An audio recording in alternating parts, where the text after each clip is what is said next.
नमामि मेशान निर्वाण रूपम विभुम व्यापकम ब्रह्म वेद स्वरूपम निजम निर्गुणम निर्विकल्पम निरीहम चिदाकाश माकाश वासम भजेहम। नमः पार्वती पतये हर हर। काशी विश्वनाथ धाम के आज के इस भव्य लोकार्पण कार्यक्रम में मुख्य अतिथि के रूप में उपस्थित दुनिया के सबसे लोकप्रिय जननेता भारत के यशस्वी प्रधानमंत्री आदरणीय श्री नरेंद्र मोदी जी, देश के कोने कोने से आज के इस समारोह में अपना सानिध्य और आशीर्वाद प्रदान करने के लिए यहां पर उपस्थित पूज्य संतजन, प्रदेश की माननीय राज्यपाल श्रीमती आनंदीबेन पटेल जी, भारतीय जनता पार्टी के राष्ट्रीय अध्यक्ष माननीय श्री जगत प्रकाश नड्डा जी, प्रदेश सरकार में मेरे दोनों वरिष्ठ सहयोगी उप मुख्यमंत्री श्री केशव प्रसाद मौर्य जी, डॉक्टर दिनेश शर्मा जी, भारतीय जनता पार्टी के हमारे सभी पदाधिकारीगण, विद्वज्जन और उपस्थित सभी भाइयों बहनों, आज बाबा विश्वनाथ की अपार कृपा हम सब पर बरस रही है। मां गंगा प्रफुल्लित है और काशी के कोतवाल बाबा भैरवनाथ भी आह्लादित है। पूज्य संतों का आशीर्वाद, प्रधानमंत्री जी की अहेतुक अनुकंपा, उनकी प्रेरणा, उनका मार्गदर्शन इस भव्य काशी विश्वनाथ धाम के रूप में न केवल काशी वासियों के लिए बल्कि हजारों वर्षों की प्रतीक्षा, जब मां गंगा इस धराधाम पर आई थी तो कहते हैं या तो हिमालय में भगवान शिव की जटाओं में उलझ गई थी या काशी में मणिकर्णिका में उलझ गई थी, और इस उलझन को दूर किया है भारत माता के इस महान सपूत ने, जिन्हें आज भारत के प्रधानमंत्री के रूप में भारतवासियों को गौरव प्राप्त हुआ है। और काशी वासियों का सौभाग्य है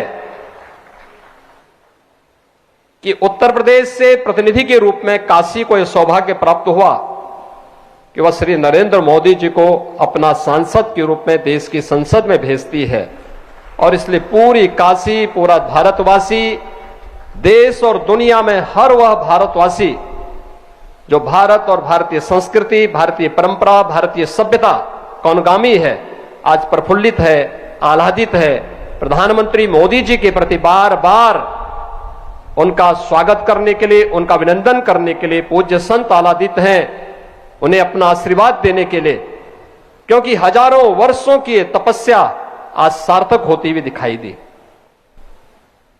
हम सब जानते हैं काशी बाबा विश्वनाथ का पावन धाम है,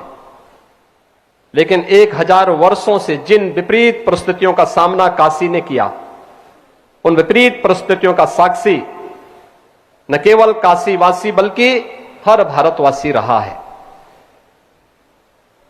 यद्यपि 1777 से 80 के बीच में इंदौर की महारानी अहिल्याबाई होलकर जी ने इस क्षेत्र, यहां पर बाबा विश्वनाथ की पुनर्स्थापना में उस समय महती योगदान दिया था। महाराजा रणजीत सिंह जी ने मंदिर को स्वर्ण मंडित करने में अपना योगदान दिया। ग्वालियर की महारानी ने भी उस कालखंड में अपना योगदान दिया। लेकिन ये भव्य स्वरूप इस रूप में परिकल्पित होगा या साकार होता हुआ दिखाई देगा आज पूज्य संतजन अपनी आंखों से इन सब चीजों को देख रहे हैं, साक्षात अनुभूति कर रहे हैं। पूरा काशी वासी देश का विद्वत समाज इन सब बातों को अनुभूति कर रहा है और सचमुच इसके लिए हम सब सौभाग्यशाली हैं कि हमें ऐसे दूरदर्शी और यशस्वी नेतृत्व के सानिध्य में कार्य करने, उनके सानिध्य में आगे बढ़ने और भारतीय संस्कृति और भारतीय परंपरा को आगे बढ़ने का एक सौभाग्य प्राप्त हो रहा है। आप अनुमान कर सकते हैं, काशी में बाबा विश्वनाथ का धाम, अयोध्या में श्री राम मंदिर के निर्माण की कार्रवाई उसी श्रृंखला को एक नया स्वरूप प्रदान करता है। योग की परंपरा हो या कुंभ को दुनिया के अमूर्त सांस्कृतिक धरोहर के रूप में मान्यता देने का कार्यक्रम, भारतीय संस्कृति के प्रति भारत की सनातन मूल्यों, सभ्यता और संस्कृति को वैश्विक मंच पर पुनर्स्थापित करने के प्रधानमंत्री मोदी जी के इसी अभियान का हिस्सा है। आज मैं इस अवसर पर प्रधानमंत्री जी का आप सब की ओर से, प्रदेश सरकार की ओर से हृदय से स्वागत और अभिनंदन करता हूं और यह हम सब का सौभाग्य है। बाबा विश्वनाथ धाम आज एक नए रूप में, एक नए कलेवर के रूप में राष्ट्रपिता महात्मा गांधी की उस पीड़ा को दूर करने का भी एक माध्यम बना है, जो आज से 100 वर्ष पहले राष्ट्रपिता महात्मा गांधी ने इसी काशी में आकर के अपनी पीड़ा को व्यक्त किया था। यहां की गलियों, तंग गलियों को देख करके, यहां की गंदगी को देख करके, गांधी जी के नाम पर बहुत सारे लोगों ने सत्ता प्राप्त की होगी, लेकिन गांधी जी के उस सपने को साकार करने का कार्य कि काशी बाबा विश्वनाथ का धाम इस भव्य रूप में हो, वह पहली बार हम सबको देखने को प्राप्त हो रहा है। और स्वाभाविक रूप से यह काशी का विश्वनाथ धाम हम सब के लिए हमेशा इस बात को लेकर के कि वाराणसी पुरपतिम भज विश्वनाथम के इस भाव के साथ हम सब बाबा विश्वनाथ के इस पावन धाम के प्रति निरंतर उस भक्ति भावना के साथ भजते रहे, इस विश्वास के साथ मैं आज के इस अवसर पर आदरणीय प्रधानमंत्री जी का, माननीय राज्यपाल महोदय का, पूज्य संतों का, राष्ट्रीय अध्यक्ष जी का, सभी यहां पर समागत अतिथियों का हृदय से स्वागत और अभिनंदन करता हूं। हर हर इंडिया टीवी हर वक्त हर जगह डाउनलोड करने के लिए सर्च करें India TV news Google play store या ऐप स्टोर पर।